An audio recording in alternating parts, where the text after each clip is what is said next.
Everyone, welcome back our YouTube channel. तो कैसे हैं आप सब? आई होप मस्त होंगे। आज गाइस हम बहुत ज़्यादा स्पेशल वीडियो लेकर आ गए भाई भाई पे, लेकिन आज हम बहन लेकर आए। पूछो किसकी वीडियो है यार? भाई भाई की कौन सी कहानी सबसे ज़्यादा फेमस हुई ये बताओ पहले तो।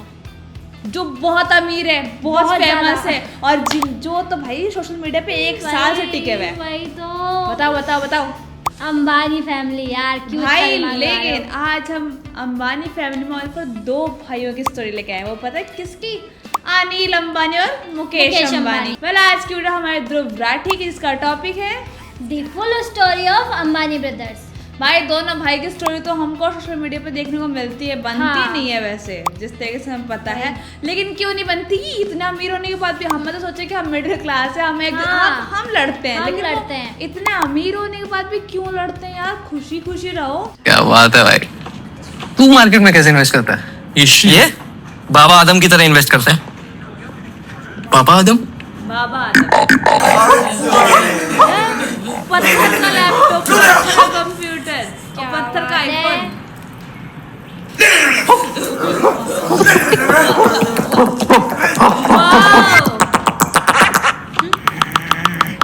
ये बाबा आदम के जमाने का तरीका हटा, अकल लगा। मेरे एसेट के स्टॉक पे आओ, जो लेटेस्ट टेक के साथ इन्वेस्टिंग को फास्ट, स्टेबल और आसान बनाता है। अकल लगाओ एंड स्टॉक पे आओ। Investments in securities markets are subject to market risks. Read all the related documents carefully before investing.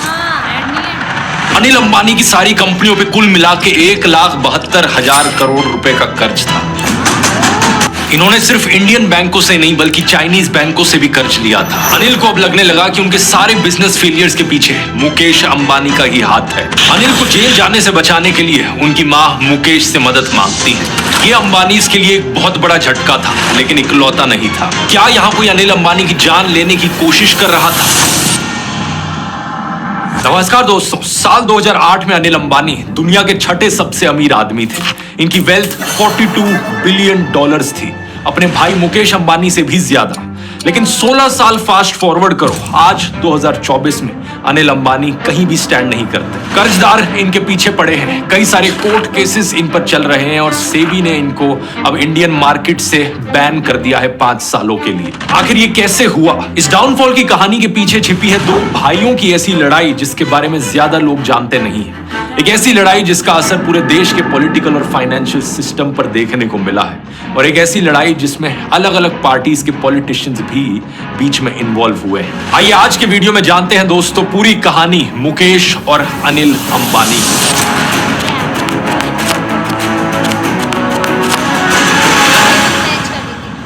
Video शुरू करने से पहले कहना चाहूंगा दोस्तों कि जो भी चीज मैं आपको इस वीडियो में बताने जा रहा हूं, हो सकता है वो आपको सुनने में बहुत शॉकिंग लगे, लेकिन एक भी चीज मेरी खुद से बनाई हुई नहीं है, मेरी अपनी राय नहीं है। एक एक लाइन, एक एक क्लेम का सोर्स किसी ना किसी पुराने न्यूज आर्टिकल से है या किताब से है। आप इन सोर्सेज को रेफर करना चाहें तो ये डिस्क्रिप्शन में आपको मिल जाएंगे वीडियो।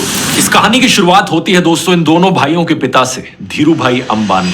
एक वक्त पर धीरू भाई अंबानी एक गैस स्टेशन के अटेंडेंट होते थे, लेकिन 1980s तक आते आते ये इंडिया के सबसे बड़े बिजनेसमैन में से एक बन गए थे। फरवरी 1986 की बात है कि इन्हें एक स्ट्रोक हो गया और इसकी वजह से इनका राइट हैंड पैरालाइज हो गया।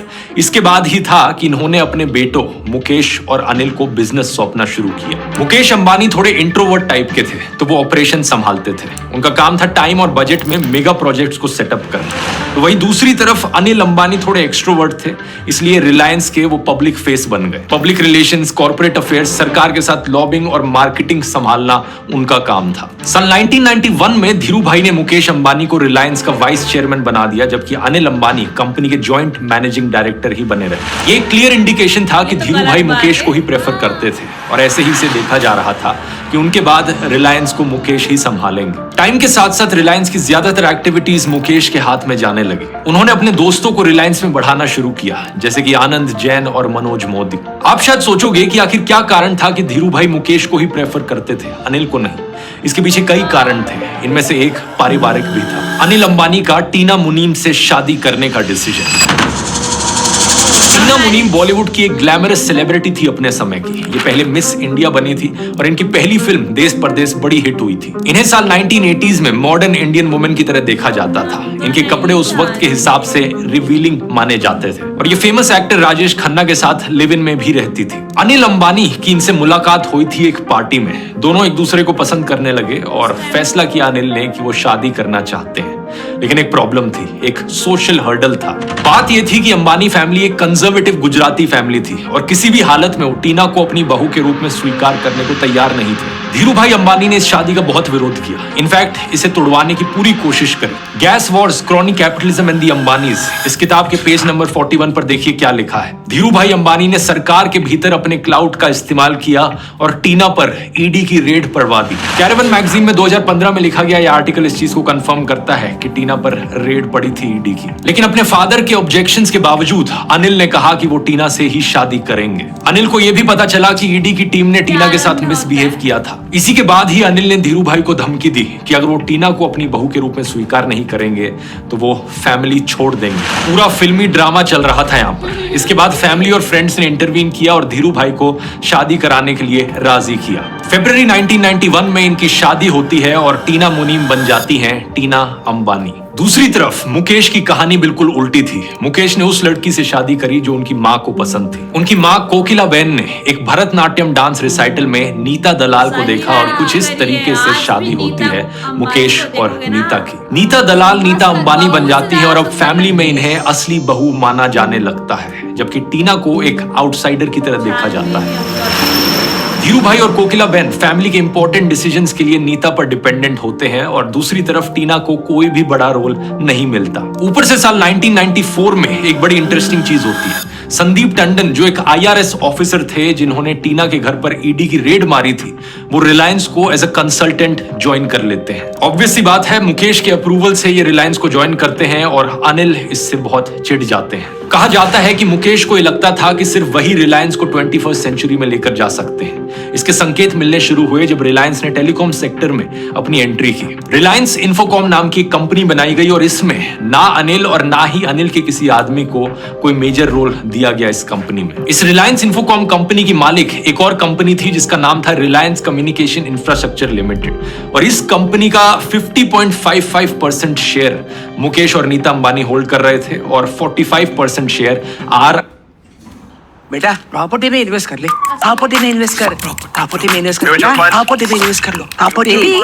शेयर्स में इन्वेस्ट करें। Mutual fund share property future and options दो RIL होल्ड कर रही थी। RIL रिलायंस की मेन कंपनी थी और इस मेन कंपनी के भी चेयरमैन और मैनेजिंग डायरेक्टर मुकेश अंबानी खुद थे और टॉप पोजीशंस पर बैठे थे मनोज मोदी, आनंद जैन और भरत गोयनका जैसे लोग जिन्हें मुकेश का लॉयलिस्ट माना जाता था। अनिल अंबानी को ये क्लियर साइन लगा कि मुकेश उन्हें साइडलाइन कर रहे हैं और मुकेश उनको बराबर का पार्टनर नहीं मानते। इसके साथ साथ अनिल को यह भी लगता था कि जो कंपनी में उनका रोल है, पॉलिटिशियंस, ब्यूरोक्रेट्स और मीडिया को मैनेज करना, उसको अप्रिशिएट नहीं किया जा रहा था। अनिल अंबानी रिलायंस की ग्रोथ के लिए ग्लोबल फंड मैनेजर्स को भी सेट करते थे, लेकिन वो नाराज थे कि उनसे ज्यादा इंपॉर्टेंस मुकेश अंबानी अपने लॉयलिस्ट्स को दे रहे थे। धीरू भाई अंबानी के जिंदा रहते हुए भी साल 1999 तक दोनों भाइयों के बीच ये बड़ी दरार आ चुकी थी।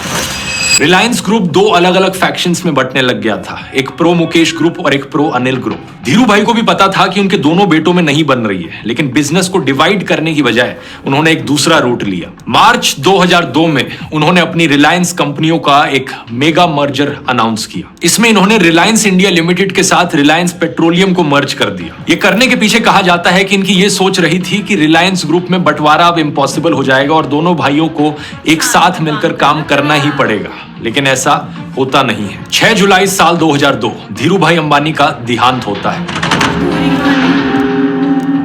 इसके बाद मुकेश अंबानी के पास रिलायंस का कंट्रोल आ जाता है और Anil Ambani second in command बन जाते हैं।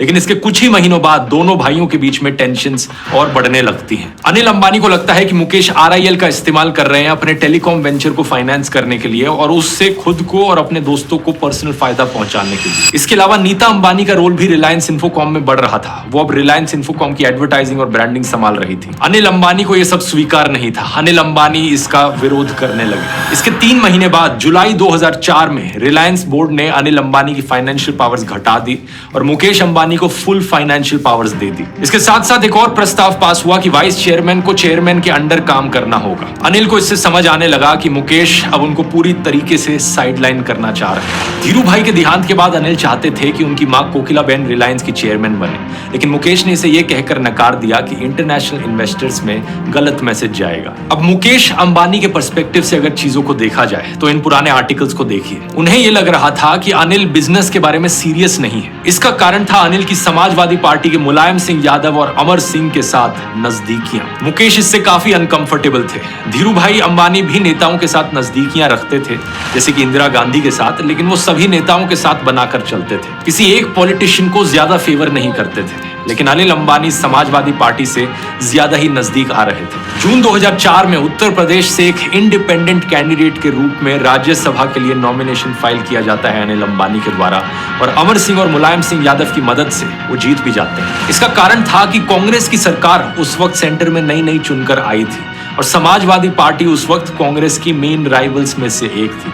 आज की तरह नहीं, आज दोनों ही एक दूसरे की एलाइज हैं, लेकिन उस वक्त काफी ऑपोजिशन में रहती थी ये दोनों पार्टीज एक दूसरे की। मुकेश अंबानी को लगा कि ये रिलायंस के बिजनेस इंटरेस्ट के लिए अच्छा नहीं है कि एक ऑपोजिशन पार्टी के साथ अनिल अंबानी इतने नजदीक हो रहे हैं, तो ये कांग्रेस पार्टी को पसंद नहीं आएगा। इसके अलावा जब अनिल अंबानी ने राज्यसभा के लिए अपना फॉर्म भरा था तो उनको अपनी और अपनी पत्नी की वेल्थ डिक्लेयर करनी पड़ी, और मुकेश इस चीज से भी नाखुश थे कि अब पब्लिकली सबको पता था इनके पास कितना पैसा है। एक तीसरा कारण भी था यहाँ पर, मुकेश अनिल के पावर जनरेशन प्रोजेक्ट से बड़े नाखुश थे। अनिल अंबानी ने उत्तर प्रदेश के दादरी में gas based electricity power plant शुरू करने की घोषणा करी थी। इसके लिए उन्होंने कहा था जो गैस आएगी वो कृष्ण गोदावरी बेसिन में जो गैस डिस्कवरीज हुई हैं वहां से आएगी। मुकेश का यह मानना था कि अनिल ने इस प्रोजेक्ट को रिलायंस पर थोपा है, और ये प्रोजेक्ट सिर्फ इसलिए हो रहा है क्योंकि अनिल अमर सिंह और मुलायम सिंह यादव को खुश करना चाहते हैं। लेट 2004 इस पॉइंट तक आते आते दोनों भाइयों के बीच में जो रिश्ते थे वो ब्रेकिंग पॉइंट तक पहुंच चुके थे। टाइम्स ऑफ इंडिया ने एक फ्रंट पेज रिपोर्ट में कहा कि एक बड़े बिजनेस ग्रुप के दो भाइयों के बीच में दरार आ गई है। उस वक्त ज्यादातर अखबारों में हिम्मत होती थी डेयरिंग खबरें छापने की, आज की तरह नहीं जब सारे गोदी मीडिया बने बैठे हैं। लेकिन इसके बाद 18 नवंबर 2004 को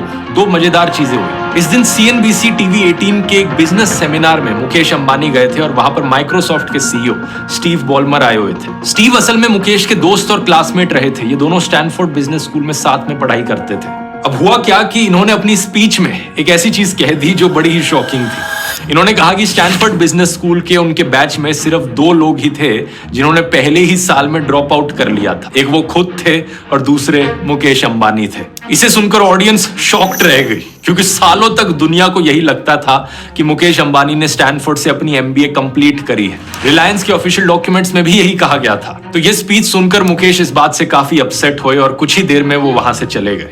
लेकिन जाने से पहले उन्होंने एक और बम फोड़ दिया। उन्होंने कहा कि रिलायंस ग्रुप में ओनरशिप इश्यूज चल रहे थे, लेकिन वो प्राइवेट डोमेन में। अब कोई भी इस बात को लेकर श्योर नहीं था कि ऐसी चीज पब्लिकली क्यों कही जाएगी। अभी तक 2 भाइयों की ये लड़ाई पब्लिक नहीं हुई थी। कुछ दिनों बाद मुकेश अपनी बात से पलट गए और कहा कि रिलायंस में कोई ओनरशिप इश्यूज नहीं है, और धीरू भाई ने अपने सामने सारे इश्यूज सॉल्व कर दिए थे। लेकिन तब तक बहुत देर हो चुकी थी, मीडिया में बात फैल चुकी थी। दोनों भाइयों के बीच की ये लड़ाई धीरे धीरे एक ओपन वॉर बन जाती है जो मीडिया में लड़ी जाती है। इसमें अनिल अंबानी के पास अपर हैंड था। मुकेश के खिलाफ एक के बाद एक खबरें छपने लगती। मुकेश ने किन नेताओं के साथ सौदेबाजी करी है, रिलायंस को वो कैसे अपने फायदे के लिए इस्तेमाल कर रहे हैं, उनकी कॉर्पोरेट गवर्नेंस में क्या इश्यूज हैं, सब कुछ पब्लिकली छपता है। खबरों में यह भी कहा जाता है कि मुकेश कैसे अपने छोटे भाई के साथ अन्याय कर रहे हैं। अगले 7 महीनों में मुकेश अंबानी की पब्लिक इमेज काफी खराब हो जाती है। दिसंबर 2004 तक आते आते हालात इस कदर बिगड़ गए थे कि देश के फाइनेंस मिनिस्टर पी चिदम्बरम को इंटरवीन करना पड़ता है। वो कहते हैं कि इन दोनों भाइयों की लड़ाई के बीच में देश का नुकसान हो रहा है, ये लड़ाई करना बंद करो। सरकार की तरफ से प्रेशर आता है, प्राइम मिनिस्टर मनमोहन सिंह की तरफ से प्रेशर आता है। हालांकि पीएमओ ने इस चीज को बाद में डिनाई किया था। इसके अलावा इनकी मां कोकिलाबेन की तरफ से प्रेशर आता है, और ICICI बैंक के चेयरमैन और इनके फैमिली फ्रेंड केवी कमात भी आते हैं, इंटरवीन करते हैं, और इन सब के प्रेशर में मुकेश अंबानी समझौते के लिए तैयार हो जाते हैं। जून 2005 में अपेरेंटली दोनों भाई अपना झगड़ा सुलझा लेते हैं और दोनों भाइयों के बीच में एक एग्रीमेंट साइन किया जाता है। इस एग्रीमेंट के तहत मुकेश को फ्लैगशिप कंपनीज जैसे RIL और इंडियन पेट्रोकेमिकल्स कॉर्पोरेशन लिमिटेड मिलेगी। इस वाली कंपनी को 2002 में अटल बिहारी वाजपेयी की सरकार ने रिलायंस को बेच दिया था। वहीं दूसरी तरफ अनिल अंबानी को मिलेगी रिलायंस इन्फोकॉम, रिलायंस एनर्जी और रिलायंस कैपिटल। दोनों भाई साथ में 10 साल के लिए एक नॉन कम्पीट एग्रीमेंट भी साइन करते हैं कि अगर किसी भाई की एक कंपनी किसी सेक्टर में है तो दूसरा भाई उसके कंपटीशन में अपनी कंपनी नहीं बनाएगा कम से कम 10 साल के लिए। इस समझौते के तहत मोटे मोटे तौर पर मुकेश अंबानी को रिलायंस ग्रुप के लगभग 60 से 70% एसेट्स मिल जाते हैं और अनिल अंबानी को 30 से 40% एसेट्स। इसी के बाद 2007 तक आते आते अनिल अंबानी की नेटवर्थ 3 गुना बढ़ चुकी थी, $45 बिलियन, और मुकेश अंबानी की नेटवर्थ थी $49 बिलियन। दोनों एक दूसरे के काफी बराबर की टक्कर में थे। अब सब लोगों को लग रहा था कि दोनों भाइयों के बीच झगड़ा परमानेंटली खत्म हो चुका है, लेकिन ऐसा था नहीं। मुकेश अंबानी काफी नाराज थे कि रिलायंस इंफोकॉम अनिल के पास कैसे चला गया। वो उनका ड्रीम प्रोजेक्ट था। वो इंतजार करते रहे सही मौके का। इन्हें ये मौका मिला जनवरी 2008 में, जब अनिल अंबानी रिलायंस पावर का आईपीओ लेकर आए। Anil Ambani's Reliance Power will be the country's largest IPO. The price band is expected to be anywhere between 400 to 450 rupees. Dadri वाला पावर प्रोजेक्ट जो इन्होंने अनाउंस किया था, उसके लिए ही इन्होंने ये रिलायंस पावर बनाई थी। अनिल अंबानी ने इस आईपीओ में 12,000 करोड़ रुपए इकट्ठे किए थे। जिस दिन ये आईपीओ लॉन्च हुआ उस दिन ये इंडिया की सबसे बड़ी कंपनी थी। Day one of Reliance Power IPO had a rush never seen before. लेकिन इसके अगले ही दिन इस कंपनी के शेयर्स मार्केट में डंप होने लगे। It came, it listed, and it tumbled. The much hyped Reliance Power IPO today failed to ignite the markets. Instead, at the end of the day, the Sensex had seen one of its worst closings ever. एक ही दिन में share price almost 20% तक गिर गया। अनिल ने कहा कि ये इसलिए हो रहा है क्योंकि मुकेश की कंपनीज ये कर रही हैं। अनिल ने सेबी को शिकायत करी कि शेयर अलॉट होने के 4 मिनट में ही मॉरिशस की 7 कंपनीज ने शेयर बेचना शुरू कर दिया था और ये कंपनीज मुकेश से जुड़ी हुई थी। इन शेयर्स के बढ़ते ही अनिल अंबानी मुकेश अंबानी से अमीर हो जाते, लेकिन दाम गिरने की वजह से ऐसा हुआ नहीं। ये अनिल अंबानी के लिए एक बहुत बड़ा झटका था, लेकिन इकलौता नहीं था। इसके बाद एक दूसरा झटका इन्हें लगता है MTN डील के वक्त। इनकी रिलायंस कम्युनिकेशन की company south African telecom company MTN के साथ मर्ज होने का प्रोसेस शुरू कर रही थी। अगर ये डील हो जाती तो एक बार फिर से अनिल मुकेश अंबानी से ज्यादा अमीर हो जाते, लेकिन मुकेश ने इसका विरोध किया। मुकेश अंबानी ने दोनों भाइयों के बीच हुए एग्रीमेंट को दिखाया और कहा कि देखो इसमें क्या लिखा है। अगर दोनों भाइयों में से कोई भी अपनी कंपनियों में स्टेक बेचेगा तो दूसरे भाई को राइट टू फर्स्ट रिफ्यूजल देना होगा। यानी कि अगर कोई भी भाई अपनी कंपनी में शेयर बेच रहा है तो सबसे पहले वो शेयर दूसरे भाई को ऑफर करने होंगे, और अगर वो नहीं खरीदता तभी ये शेयर किसी और को ऑफर किए जा सकते हैं। अनिल अंबानी ने इस एग्रीमेंट को बाईपास करने की कोशिश करी, ये सोचकर कि क्यों ना उस साउथ अफ्रीकन MTN कंपनी में मैं खुद ही डायरेक्टली शेयर खरीद लूं। 51% शेयर इन्होंने खरीदने की कोशिश की, लेकिन तब तक ये जो MTN कंपनी थी इसने इस लड़ाई को होते हुए देखा और सोचा कि इन दोनों भाइयों के झगड़े के बीच में ये ना फंस जाए इस डील में, तो पीछे हट गए डील से। ये तो सीधी सीधी लड़ाइयां थी, लेकिन इसके अलावा अनिल अंबानी ने कहा कि मुकेश उन्हें नुकसान पहुंचाने के लिए पॉलिटिकल प्रेशर भी लगा रहे हैं। अनिल की कंपनी ने दिल्ली और मुंबई एयरपोर्ट के प्राइवेटाइजेशन बिड में पार्ट लिया था और वो हाईएस्ट बिडर थी, लेकिन आखिर में सरकार ने डिसाइड किया कि ये जो कंपनी बिड कर रही है उनका कॉन्फ्लिक्ट ऑफ इंटरेस्ट है और इसलिए ये कॉन्ट्रैक्ट सेकंड हाईएस्ट बिडर को दे दिया। कहा जाता है कि इसके पीछे मुकेश अंबानी थे। ऐसा ही कुछ कोल बेस्ड मीथेन एक्सट्रैक्ट करने के कॉन्ट्रैक्ट्स के साथ हुआ और अनिल को अब लगने लगा कि उनके सारे बिजनेस फेलियर्स के पीछे मुकेश का ही हाथ है। और हैरानी की बात पता है क्या दोस्तों, अभी तक इन दोनों भाइयों के बीच सबसे बड़ी लड़ाई होनी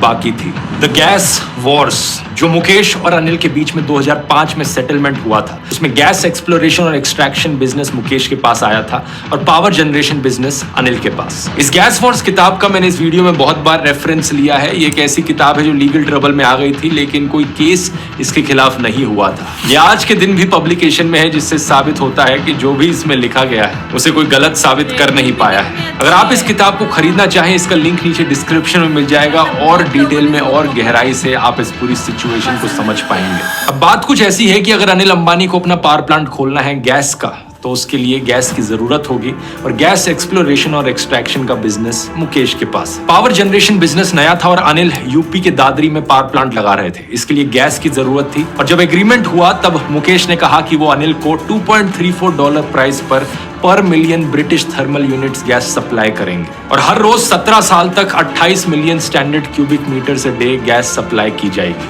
लेकिन इसके थोड़े ही दिन बाद दोनों भाइयों में इस बात पर झगड़ा शुरू हो गया कि क्या मुकेश की कंपनी अनिल की कंपनी को सेट प्राइस पर गैस प्रोवाइड करेगी। मुकेश की कंपनी ने ministry of petroleum and natural gas के पास $2.34 के प्राइस को अप्रूव करने के लिए अप्लाई किया, तो मिनिस्ट्री ने यह कहकर मना कर दिया कि नेचुरल रिसोर्सेज पर सरकार प्राइस तय करेगी।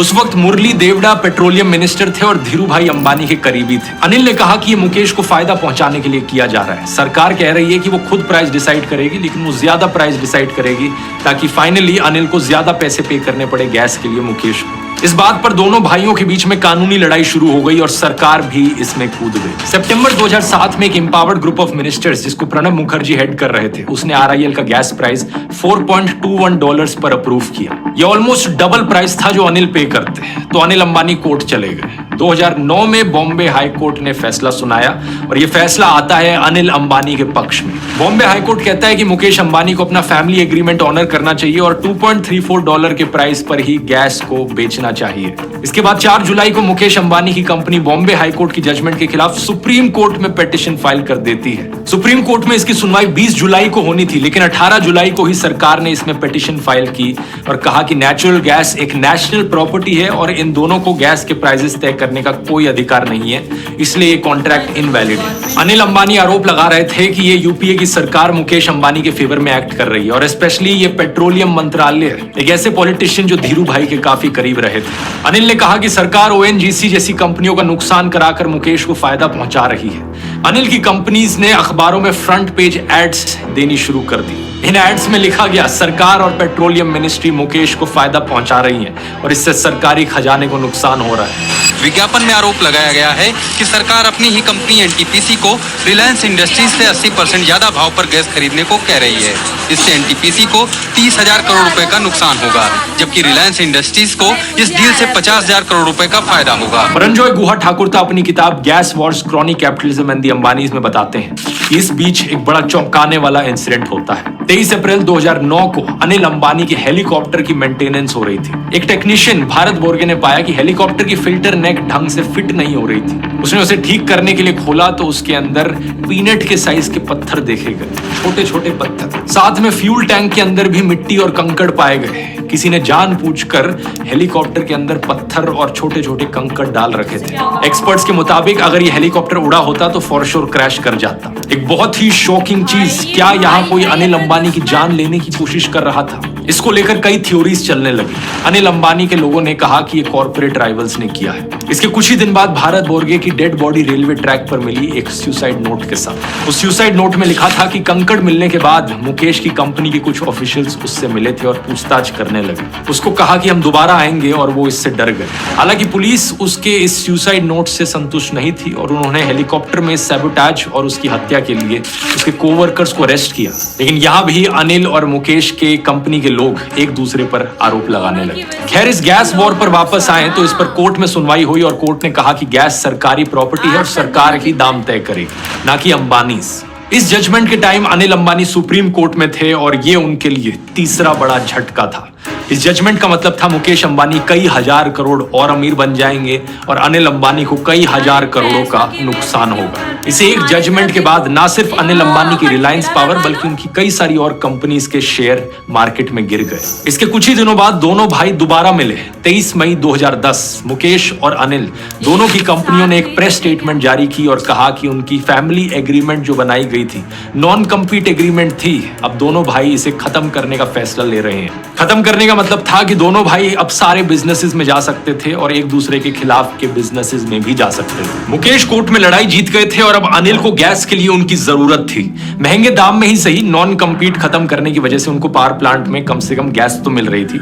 लेकिन बाद में जो हुआ उससे लगा कि मुकेश ने नॉन कम्पीट हटवा लिया, लेकिन फिर भी अनिल के हाथ ज्यादा कुछ नहीं आया। अनिल अंबानी अपने दादरी में बनने वाले पावर प्रोजेक्ट के लिए पहले से ही प्रॉब्लम्स फेस कर रहे थे। उस प्रोजेक्ट को जमीन की जरूरत थी और 2004 में यूपी की मुलायम सिंह यादव की सरकार ने इसके लिए एक इमरजेंसी प्रोविजन का इस्तेमाल किया और अनिल अंबानी को जमीन दिलवा दी।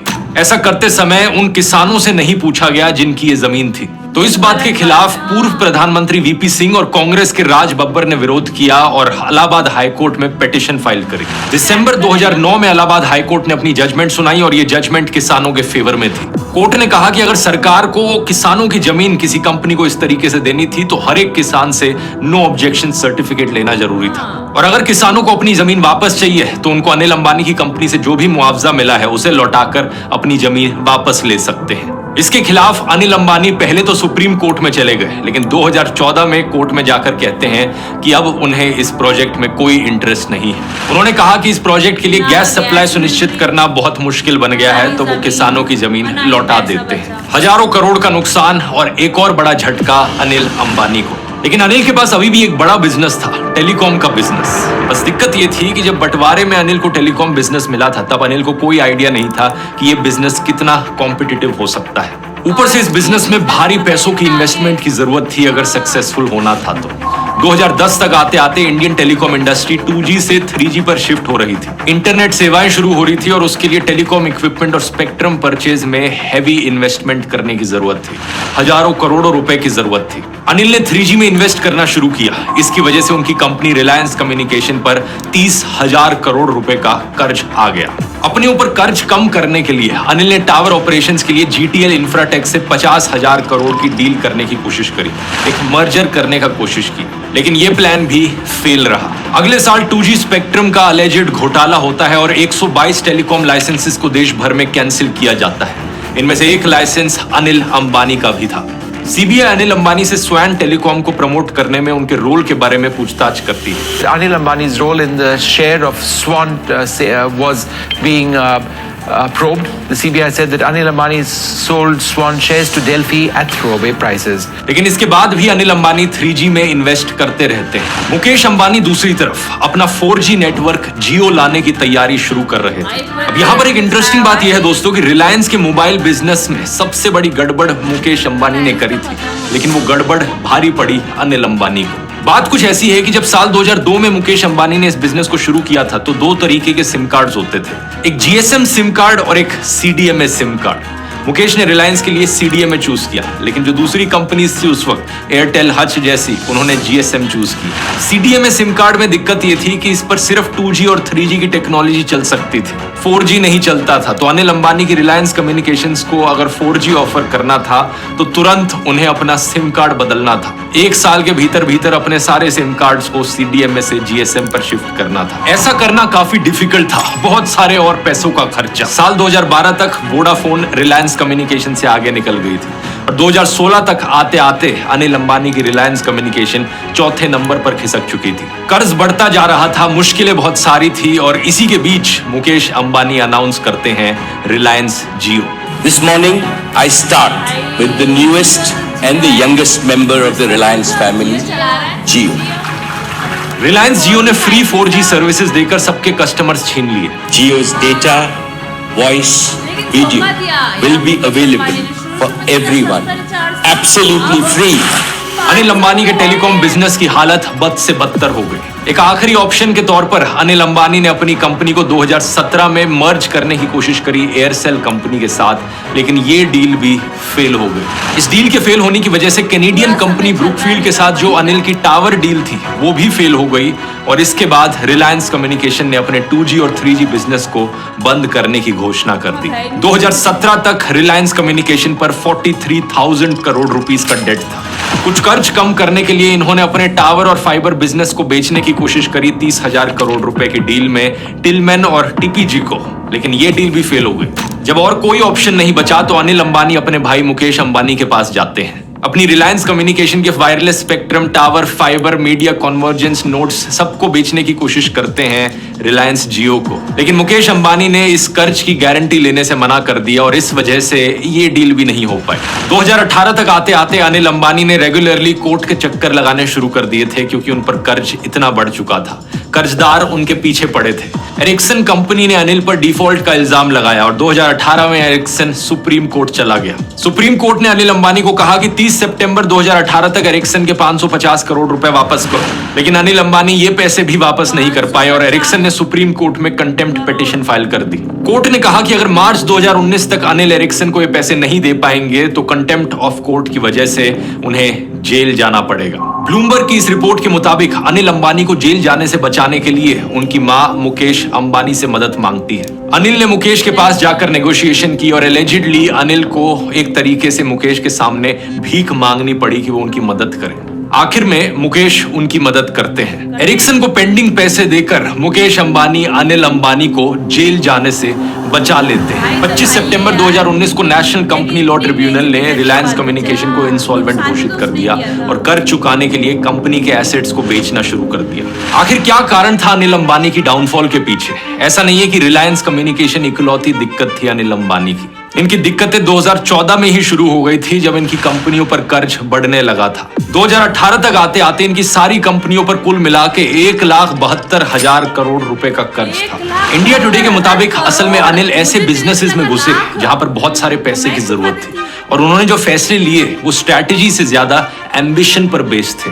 नेताओं से कनेक्शंस के दम पर पब्लिक सेक्टर बैंक्स की मदद से बड़े बड़े प्रोजेक्ट्स को फंड करना, अनिल इसमें सबसे आगे थे। लेकिन 2008 की ग्लोबल फाइनेंशियल क्राइसिस के बाद चीजें थोड़ी बदल गई थी और पब्लिक सेक्टर बैंक्स अब पावर और इंफ्रास्ट्रक्चर सेक्टर्स को फंड ज्यादा करने को तैयार नहीं थे। शुरुआत में कुछ बैड लक थी, लेकिन बाद में उनके खुद के गलत फैसले थे। धीरे धीरे इनके सभी प्रोजेक्ट से हवा निकलनी शुरू हो गई।